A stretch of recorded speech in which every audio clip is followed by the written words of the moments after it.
ने कहा कि हे गुरु, आप तो हमसे बड़े और गुरु तो महान होता है, इसलिए आप ही हमें छुआ दे। तो विश्वामित्र जी ने कहा कि चरण कमल में चाहती कृपा करो रघुवीर। अर्थात हे राम, बात यहाँ बड़े छोटे की नहीं है, मैं तुम्हारा गुरु, ये बड़ी महिमा, पर ये अपने डिपार्टमेंट की बात होती है राम। कहीं नहीं चलेगी महिमा में होती बात यहाँ राम की नहीं है राम। सुनो, यहाँ जो अहिल्या का जो पवित्र है वो ब्रह्मवश हिंदू को गौतम के रूप में स्वीकार करने से चरित्र से पतन हुए, अर्थात चरित्र चला गया, और जिसका चरित्र गिर गया हो उसका उद्धार कौन करेगा?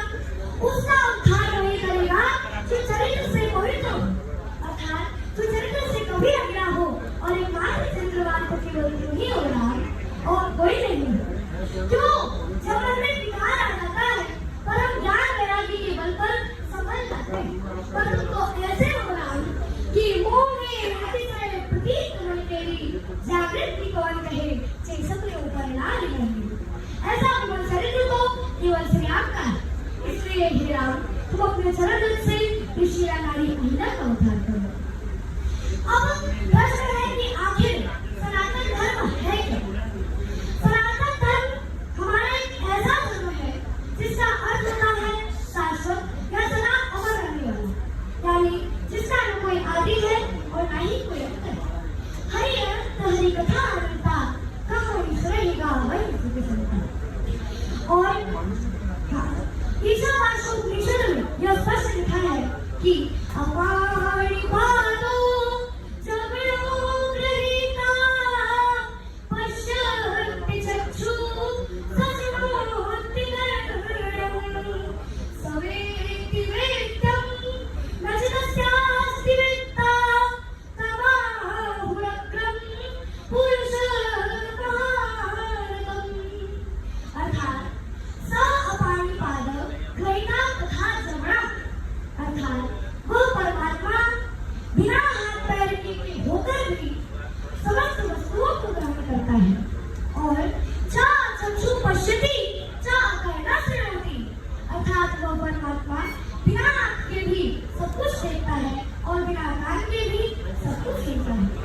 सवेति तस्य विद्या नास्ति, वह परमात्मा सबको जानता है पर उसे जानने वाला कोई नहीं, और जो उसके विषय में जानता है तो उसे तम महात्म अग्रय पुरुषः आहु, तो उसे आदि पुरुष कहते हैं, और इसी आदि पुरुष को सत्य सनातन कहते हैं।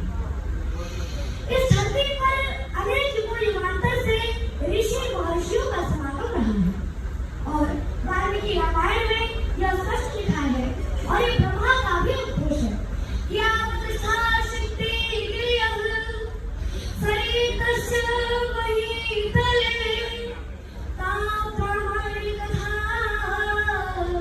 लोकेषु प्रचलिष्यति। अर्थात जब तक धरती पर पहाड़ के अस्तित्व रहेंगे, नदियां बहती रहेगी, तां रामायण कथा लोकेषु प्रचलिष्यति, तब तक राम की कहानी घर घर में कही जाती रहेगी। ऐसा होने में किसी की मेहरबानी नहीं है, क्योंकि हमारे प्रभु श्री राम जी की कहानी है ऐसी। पूरे ब्रह्मांड में पूरे ब्रह्मांड का मूल मंत्र है ओम, जो कि पूरे ब्रह्मांड में गूंजते रहता है, गुंजायमान होते रहते हैं। तो और इसका पता वैज्ञानिकों ने भी लगाया है। तो प्रश्न है कि आखिर ये ब्रह्मांड है क्या? इस ब्रह्मांड में ईश्वर के अवतारों की चर्चा की गई है। अवतार की धारणा स्वभाव है। हिंदू धर्मशास्त्रों के अनुसार 10 और 24 अवतारों का उल्लेख श्रीमद् भागवत में होता है। श्रीमद् भागवत कथा चित शक्ति और क्रिया शक्ति का लीला विलास है, जिसमें शक्ति और शक्तिवान के गुण आध्यात्मिक संबंधों का वर्णन हुआ है। और राम कथा उस पृथ्वी तल को विदीर्ण करके उगने वाले उस विशाल वटवृक्ष के समान है, जो कि संपूर्ण विश्व को अनेक शरीर से आश्रय देता हुआ प्रकृति के विशिष्ट विभूति के रूप में आज तक अपना मस्तक ऊंचा किए हुए खड़ा है। संसार के लोग रामायण की राम और सीता को तथा महाभारत की भगवत गीता को भी बोल सकते हैं। इस आर्य संस्कृति प्रकृति के प्राण रक्षक है कौशल्या नंदन दशरथ नंदन राघवेंद्र श्रीराम। तो प्रश्न है कि अवतार क्या है? अवतार संख्या हरे संकुल निधे द्विजा यथा विनाशः कुल्या सरसः स्युः सहस्रशः। अर्थात हे ब्राह्मणों, जिस प्रकार से अच्छे जल के स्रोत से हजारों झरने या नाले होते हैं, वैसे ही भगवान के भी असंख्य अवतार होते हैं।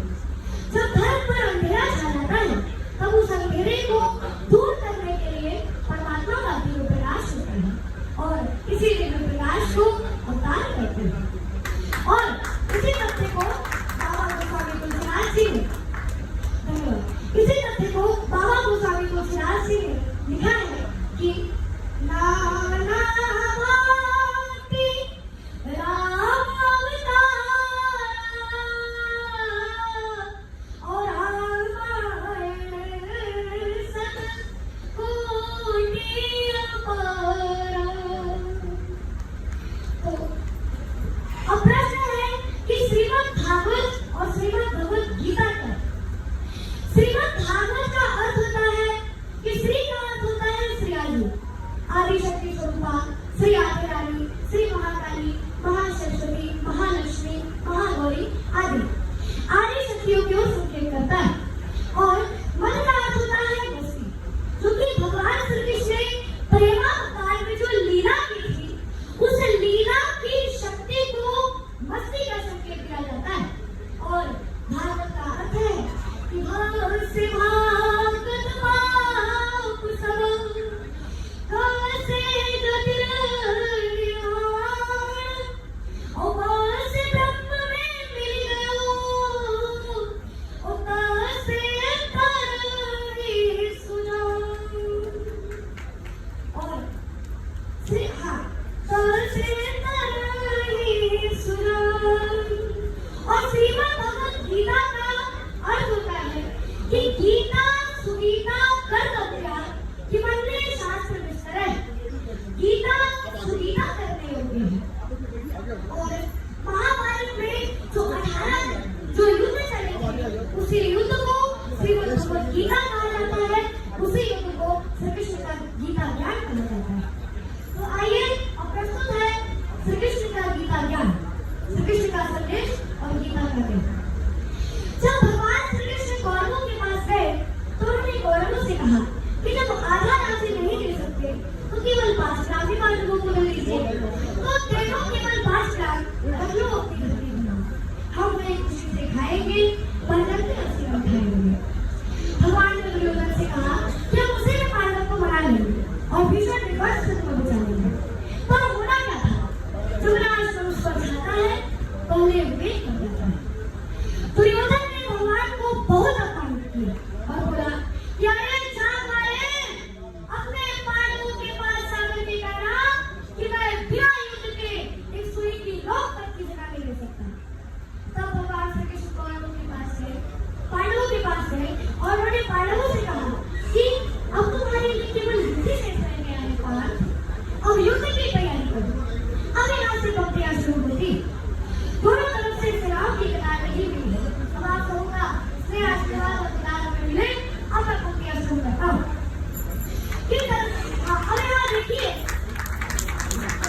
अब यहाँ देखिए कि हस्तिनापुर के अंग्रेज राजा धृतराष्ट्र ने संजय से पूछा कि हे संजय, धर्म क्षेत्रे कुरुक्षेत्रे संवेदायोयुत्सवः मामका पांडवश्चैव किं कुर्वत् सन्निधम्। अर्थात हे संजय, संवेदायोयुत्सवः धर्म क्षेत्रे कुरुक्षेत्रे, अर्थात हे संजय, समान रूप से युद्ध की इच्छा रखने वाले धर्मभूमि के कुरुक्षेत्र में मामका पांडवश्चैव, मेरे पुत्रों ने और पांडव के पुत्रों ने किं कुर्वत् यानी क्या क्या किया। तो blind king of Hastinapur, Dhritarashtra said Sanjay, O Sanjay, gather of the mind of Kurukshetra, what did my sons and sons of Pandavas do? Then Sanjay said, तब संजय ने कहा कि तलवार धनुष और पैदल सैनिक कुरुक्षेत्र में खड़े हुए, रक्त पासों पहाड़ थे, दूसरे प्रमुख खड़े हुए, कई लाख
तो सीख सीख कर पाछा भाई बड़े हुए हैं।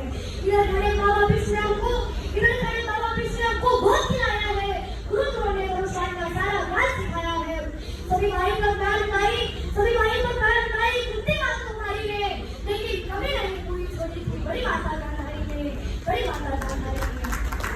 ये जितने भी पुस्तक खड़े हुए हैं, सभी पूजने लायक है। माना दुर्योधन और दुशासन थोड़े से नालायक है। अरे मैं अपराध क्षमा करता हूँ, बेशक हमें छोड़ने हैं। अरे जैसे भी आके था, आखिर सब काम उनके बेटे हैं, और छोटे से बात की खातिर हिंसक नहीं बनूंगा मैं। इंद्रप्रस्थ के इतने बड़े राज्य का एक धर्म से भटका हुआ अर्जुन एक जमीन का टुकड़ा बताते हुए कहता है कि छोटे से बात की खातिर हिंसक नहीं बनूंगा मैं। स्वर्ग नाम के इतने बड़े राज्य का वंशज नहीं बनूंगा मैं। अरे खून सारे हाथों की होता, रात को अधिकार नहीं। अरे परिवार मार कर गद्दी मिले तो सिंहासन स्वीकार नहीं। और रथ पर बैठ गया अर्जुन, मुंह हाथ से बोल लिया, आंखों में आंसू भरकर गाड़ी हाथ से छोड़ दिया। गाड़ी हाथ से छूटा तो माधव भी कुचल लायक है। भगवान ने सोचा मेरी तो मेरी बेइज्जती करवा दी, इससे सुनता कि मैं स्वीकार ही नहीं करता। लेकिन भगवान किससे बेइज्जती स्वीकार नहीं करते। भगवान ने सोचा कि इससे सब कुछ आ रहा है और खुद ही परिवार की बात कर रहा है, लगता है इसमें कुछ न कुछ मेरा संस्कार है। गाड़ी हाथ से छूटा तो माधव भी कुछ लायक थे। जिस बात का गल वहां मणि बनाना चाहे थे, मन में सोच लिया अर्जुन की बुद्धियां सुनने दूंगा, समझ भूमि में बात को कमजोर नहीं पड़ने दूंगा। धर्म बचाने की खातिर नवम याद शुरू हुआ। उसके बाद जगत गुरु का गीता ज्ञान शुरू हुआ। एक नजर में रणभूमि के गंगा डोल गए मानो। अरे नकली बात कर देखा तो अर्जुन एकदम भूल गए मानो कि बात मुझे पहले बताते मैं संभाल नहीं करता। तुम सारे भाइयों की खातिर कोई काम नहीं करता। पांचाली के टेम्पल लिट्टी सारे पीछ रहे थे वो। खुशी मुझे उतरे ही थे, झगड़ा पीछ रहे थे वो। घर की इज्जत खराब रही, कोई दोस्त नहीं बोले। अरे बहुत समझ उनको नहीं करे, गंगा पुत्र नहीं बोले। तुम कायर बनकर बैठे हो, ये बात बड़ी बेशर्मी है। तुम संबंध उसी से निभा रहे जो लोग यहाँ धर्मी हैं। हे पांडुपुत्र की धर्म का कैसा कर उतारा है। सोले बोले ठिया ऊपर पर गति जब की धारा है। गाड़ी उठाने में पाप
पिता